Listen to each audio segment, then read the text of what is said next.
Online ટીચિંગમાં standard 7 chapter 1 ધોરણ 7 એનું chapter 1 નું સ્વાધ્યાય વિષય કોમ્પ્યુટર એના વિશે આજે અભ્યાસ કરવાના. એની અંદર સ્વાધ્યાયની અંદર જોઈએ તો સૌથી પહેલા પ્રશ્ન પહેલો થશે. પ્રશ્ન પહેલો છે, કૌંસમાં આપેલા શબ્દોમાંથી યોગ્ય શબ્દ પસંદ કરીને ખાલી જગ્યા પૂરો. તો તમને બે વિકલ્પ આપેલા છે, એમાંથી જે સાચો જવાબ હોય એની નીચે લાઈન કરી અને ખાલી જગ્યામાં તેને પૂરવાનો છે. તો જોઈએ એક પછી એક ખાલી જગ્યા. ખાલી જગ્યા પહેલી ખાલી જગ્યા એ વિશ્વભરના કોમ્પ્યુટરને સાંકળતું એક નેટવર્ક છે. બે વિકલ્પ આપેલા છે, www અલ્પવિરામ ઇન્ટરનેટ.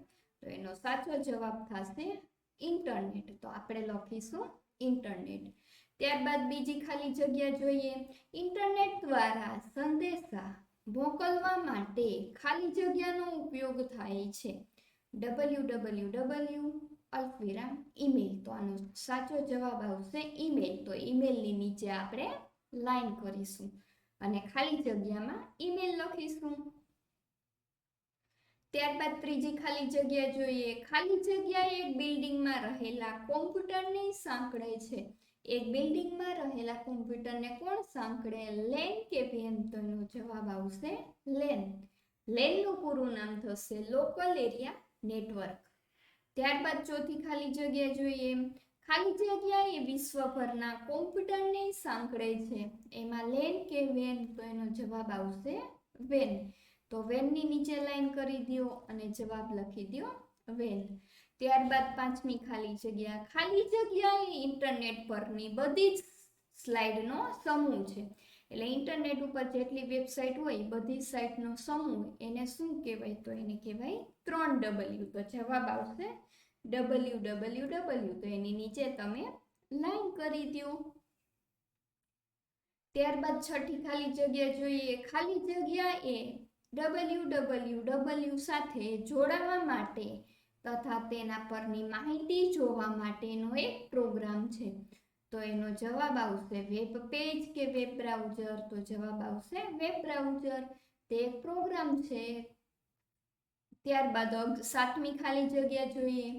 ખાલી જગ્યા એ એક વેબ બ્રાઉઝર છે. તો તમને બે વિકલ્પ આપેલા છે. એક ગૂગલ આપેલું છે, બીજું માઇક્રોસોફ્ટ ઇન્ટરનેટ એક્સપ્લોરર આપેલું છે. તો બેમાંથી જે જવાબ આવતો હોય તે તમારે લખવાનું છે. તો જવાબ થશે માઇક્રોસોફ્ટ ઇન્ટરનેટ એક્સપ્લોરર એ એક વેબ બ્રાઉઝર છે. જ્યારે ગૂગલ છે એ શું છે? તો કે સર્ચ એન્જિન છે. ત્યારબાદ આઠમી ખાલી જગ્યા જોઈએ. ખાલી જગ્યા એ વેબસાઇટનું પ્રથમ પેજ છે.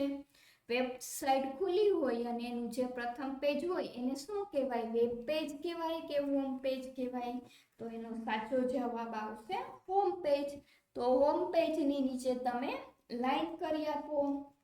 ત્યારબાદ નવમી ખાલી જગ્યા. ખાલી જગ્યા એ ઇન્ટરનેટ પરની વેબસાઇટનું સરનામું છે. એટલે વેબસાઇટનું સરનામું કોણ છે? 3W છે કે URL છે?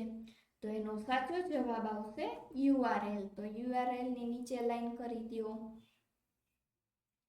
ત્યારબાદ 10મી ખાલી જગ્યા. ખાલી જગ્યાએ તમે મુલાકાત લઈ રહ્યા છો તે વેબસાઇટનું સરનામું દર્શાવે છે.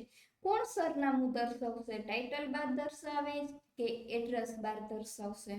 તો એનો સાચો જવાબ થશે એડ્રેસ બાર. એડ્રેસ બાર છે એ વેબસાઇટનું સરનામું દર્શાવે છે. ત્યારબાદ 11મી ખાલી જગ્યા. ખાલી જગ્યા એ www પરની વેબસાઇટ છે જે તમને અન્ય સાઇટ શોધવામાં મદદરૂપ થઈ છે. તો એનો જવાબ આવે છે સર્ચ એન્જિન કે બ્રાઉઝર? તો એનો જવાબ થશે સર્ચ એન્જિન. તો સર્ચ એન્જિનની નીચે લાઈન કરી દો. ત્યારબાદ 12મી ખાલી જગ્યા. ડિફોલ્ટ હોમ પેજ પર પાછા જવા માટે ખાલી જગ્યા બટનનો ઉપયોગ થાય છે. રિફ્રેશ બટન કે હોમ બટન? તો એનો જવાબ આવશે હોમ બટન. તો હોમની નીચે લાઈન કરી દો. ત્યારબાદ 13મી ખાલી જગ્યા. વેબ પેજના ડાઉનલોડની પ્રક્રિયા અટકાવવા માટે ખાલી જગ્યા બટનનો ઉપયોગ થાય છે. ક્યુ બટન આવશે? સ્ટોપ બટન આવશે કે હોમ? તો જવાબ આવશે સ્ટોપ બટન. તો સ્ટોપની નીચે લાઈન કરી દો. ત્યારબાદ 14મી ખાલી જગ્યા વેબ પેજ પર ડાઉનલોડની પ્રક્રિયા ફરી શરૂ કરવા માટે ખાલી જગ્યા બટનનો ઉપયોગ થાય છે. એનો જવાબ આવશે રિફ્રેશ. તો રિફ્રેશની નીચે લાઈન કરી દો. ત્યારબાદ 15મી ખાલી જગ્યા એ ખૂબ જ જાણીતું સર્ચ એન્જિન છે. માઇક્રોસોફ્ટ ઇન્ટરનેટ એક્સપ્લોરર કે ગૂગલ? તો એનો જવાબ આવશે ગૂગલ. ગૂગલ છે એ એક સર્ચ એન્જિન છે. ત્યારબાદ આગળ જોઈએ 16મી ખાલી જગ્યા. તમને મળેલા બધા જ ઈમેલ ખાલી જગ્યા ફોલ્ડરમાં સંગ્રહાય છે. તો એનો સાચો જવાબ આવશે ઇનબોક્સની અંદર. તમારે જેટલા મેલ મળ્યા એ મેલ ક્યાં સેવ થાય? તો કે સંગ્રહ થાય તો કે ઇનબોક્સની અંદર. 17મી ખાલી જગ્યા જોઈએ. ઈમેલ લખ્યા બાદ તેને મોકલવા માટે ખાલી જગ્યા બટનનો ઉપયોગ થાય છે. બે બટન આપેલા છે, પહેલું સેન્ડ, બીજું ડિલેટ. તો એનો સાચો જવાબ આવશે સેન્ડ બટન. ત્યારબાદ સેન્ડની નીચે લાઈન કરી દો. 18મી ખાલી જગ્યા ઇનબોક્સમાંથી ઈમેલ કાઢી નાખવા માટે ઈમેલ પસંદ કરો અને ખાલી જગ્યા ઉપર ક્લિક કરો. તો શેની ઉપર ક્લિક કરવાનું? એટલે ડિલેટ છે ઈમેલ છે ડિલેટ થઈ જશે. તો કે ડિલેટ બટન ઉપર. તો ડિલેટ બટનની નીચે લાઈન કરી દો. ત્યારબાદ 19મી ખાલી જગ્યા ઈમેલ એડ્રેસ dev@yahoo.in માં ખાલી જગ્યા યુઝરનેમ છે. તો તમને એક ઈમેલ આઈડી આપેલું છે અને એમાંથી તમારે યુઝરનેમ શોધવાનું છે. તો દેવ છે એ યુઝરનેમ થશે. ત્યારબાદ 20મી ખાલી જગ્યા ઈમેલ એડ્રેસ raj@gmail.com માં ખાલી જગ્યા ડોમેન નેમ છે. તો એનું ડોમેન નેમ શું છે? તો કે gmail.com છે એ શું છે? ડોમેન નેમ છે.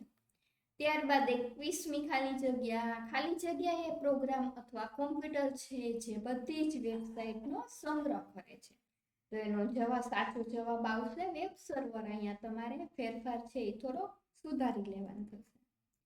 ત્યારબાદ આગળ જોઈએ 22મી ખાલી જગ્યા હાઇપરલિંક શું છે? તો કે એક વેબસાઇટ પર જવા માટેનું શોર્ટકટ છે. તો ખાલી જગ્યા વેબસાઇટ પર જવા માટેનું શોર્ટકટ છે. તો જવાબ આવશે હાઇપરલિંક. તો તમારે હાઇપરલિંકની નીચે લાઈન કરી દેવાની છે. ત્યારબાદ આગળ જોઈએ હાલના વેબ પેજ અગાઉ તમે જેની મુલાકાત લીધેલી હોય તે વેબ પેજ પર પાછા જવા માટે ખાલી જગ્યા બટન ઉપર ક્લિક કરો. તો એનો જવાબ આવશે બેક બટન. બેક બટનની નીચે લાઈન કરી દો. ત્યારબાદ 24મી ખાલી જગ્યા તમે હાલ જોઈ રહ્યા છો તે વેબ પેજ અથવા તો વેબસાઇટનું નામ ખાલી જગ્યા દર્શાવે છે. કોણ દર્શાવે? સ્ટેટસ બાર કે એક્ટિવ ટેબ? તો જવાબ આવશે એક્ટિવ ટેબ. ત્યારબાદ આગળ જોઈએ 25મી ખાલી જગ્યા એ ઇમેજ અથવા તો ટેક્સ્ટ હોઈ શકે છે. URL આવશે કે હાઇપરલિંક આવશે? તો જવાબ આવશે હાઇપરલિંક. 26મો પ્રશ્ન 26મી ખાલી જગ્યા તમારું ઈમેલ એકાઉન્ટ ખોલવા માટે તમારું યુઝરનેમ અને પાસવર્ડ એન્ટર કરો અને ખાલી જગ્યા ઉપર ક્લિક કરો. તો એનો સાચો જવાબ આવશે સાઇન ઇન ઉપર ક્લિક કરો. ત્યારબાદ 27મી ખાલી જગ્યા જોઈએ મોકલેલા બધા જ ઈમેલ ખાલી જગ્યા ફોલ્ડરમાં સંગ્રહ થાય છે. આપણે જે ઈમેલ મોકલી દીધેલો હોય એ જે જગ્યાએ સંગ્રહ થાય તેને સેન્ટ કહેવાય. સેન્ટ. અને સેન્ટની નીચે લાઈન કરી દો. ત્યારબાદ 28મી ખાલી જગ્યા જોઈએ ડિલીટ કરેલા બધા જ ઈમેલ ખાલી જગ્યા ફોલ્ડરમાં સંગ્રહ થાય છે. આપણે જે ઈમેલ ડિલીટ કરીએ એ કઈ જગ્યાએ જશે? તો કે જશે ટ્રેશ ફોલ્ડરમાં. ત્યારબાદ 29મી ખાલી જગ્યા ઈમેલ લખવા અને મોકલવા ખાલી જગ્યા ઉપર ક્લિક કરો. રાઈટ ઉપર કે કમ્પોઝ ઉપર? તો જવાબ આવશે કમ્પોઝ ઉપર. ત્યારબાદ 30મી ખાલી જગ્યા તમારું ઈમેલ એકાઉન્ટ બંધ કરવા અને હોમ પેજ ઉપર જવા માટે ખાલી જગ્યા ઉપર ક્લિક કરો. તો જવાબ આવશે સાઇન ઇન ઉપર ક્લિક કરો. જો તમારી સ્વાધ્યાય પોથીમાં અહીં સ્પેલિંગ મિસ્ટેક છે એ તમારે ફેરફાર કરી લેવાના છે. સાઇન નો સ્પેલિંગ છે એ ખોટો, પ્રિન્ટ મિસ્ટેક થયેલી છે. ત્યારબાદ 31મી ખાલી જગ્યા જોઈએ કે જ્યારે તમે ઈમેલ લખો ત્યારે જે વ્યક્તિને તમે ઈમેલ મોકલવા ઈચ્છતા હોય તેનું ઈમેલ આઈડી ખાલી જગ્યા ટેક્સ્ટ બોક્સમાં ટાઈપ કરો તો એનો જવાબ આવશે ટુ ટેક્સ્ટ બોક્સમાં. ત્યારબાદ 32 ખાલી જગ્યા ટેક્સ્ટ બોક્સમાં ઈમેલનો વિષય ટાઈપ થશે. વિષય શેમાં ટાઈપ થશે તો કે સબ્જેક્ટમાં ટાઈપ થશે. 33મી ખાલી જગ્યા જોઈએ, એક સાથે બધા જ ઈમેલ સિલેક્ટ કરવા માટે ખાલી જગ્યા ઉપર ક્લિક કરો તો એનો સાચો જવાબ આવશે સિલેક્ટ ઓલ. સિલેક્ટ ઓલ ઉપર ક્લિક કરો એટલે બધા જ ઈમેલ છે એક સાથે સિલેક્ટ થઈ જશે. 34મી ખાલી જગ્યા જોઈએ કે જ્યારે તમે ઈમેલ પ્રાપ્ત કરો છો ત્યારે ખાલી જગ્યા ટેક્સ્ટ બોક્સ મોકલનારનું નામ અને ઈમેલ આઈડી ધરાવે છે તો જવાબ આવશે ફ્રોમ. ત્યારબાદ 35મી ખાલી જગ્યા કે જ્યારે તમે ઈમેલ પ્રાપ્ત કરો ત્યારે ખાલી જગ્યા ટેક્સ્ટ બોક્સ પ્રાપ્ત કરનારનું નામ અને ઈમેલ આઈડી ધરાવે છે તો જવાબ આવશે ટુ.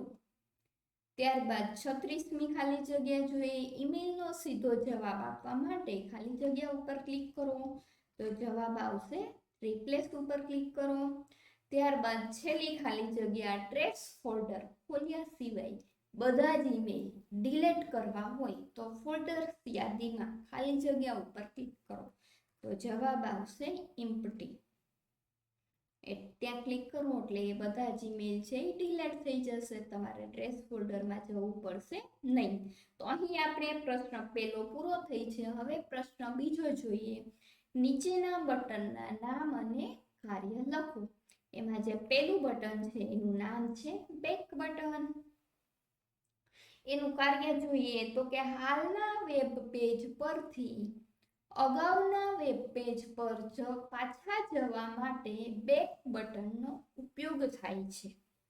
બેક બટનનો ઉપયોગ ક્યાં થાય તો કે હાલના વેબ પેજ ઉપરથી અગાઉના વેબ પેજ પર પાછા જવા માટે.